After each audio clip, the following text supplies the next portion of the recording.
Hello everyone, আসসালামু আলাইকুম। আশা করছি আপনারা সবাই ভালো আছেন। আমিও ভালো আছি।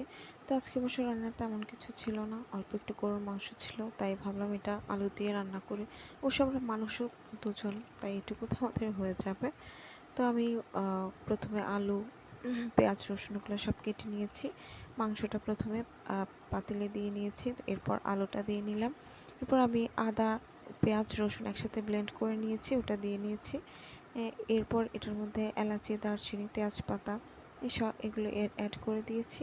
এরপর এটার মধ্যে পরিমাণ মতো হলুদ গুঁড়ো, মরিচের গুঁড়ো এবং ধনিয়ার গুঁড়ো আর হচ্ছে জিরার গুঁড়ো। তো আমি জিরাটা গুঁড়ো করেই রেখেছি, তো জিরার গুঁড়োটা দিয়ে নিলাম। এরপরে স্বাদ মতো লবণ দিয়ে নিচ্ছি। এরপর সরিষার তেলটা অ্যাড করে দিচ্ছি পরিমাণ মতো। আমি এই রান্নাটা সরিষার তেল দিয়েই করব। তো সরিষার তেলটা দিয়ে নিয়েছি। এরপরে হচ্ছে এটাকে আমি সুন্দর করে কারণ আমি রান্নাটা মাখিয়ে নিয়েই করব। তো এই তো আমার মাখানো শেষ। এরপর আমি এটাতে ঢাকনা দিয়ে নিলাম। তো আমি পানি ছাড়া কিছুক্ষণ এটাকে কষিয়ে নিব। একদম ভালো করে কষানো হয়ে গিয়েছে এখন আমার।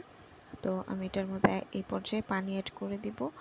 একটু ঝোল করে রান্নাটা করব, কারণ গরুর মাংসটা আমার একটু ঝোল দিয়ে রান্নাটাই বেশি ভালো লাগে। সাথে আলু থাকলে একদম পেট ভরে ভাত খেতে পারি আমি। তো যাই হোক, এই তো একটু নেড়ে নিলাম পানিটা দেওয়ার পরে। ভালো করে নেড়ে নিচ্ছি। এরপরে আমি এটাকে ঢাকনা দিয়ে নিব। ঢাকনা দিয়ে একদম মানে মিডিয়াম আঁচে জাল করে নিব।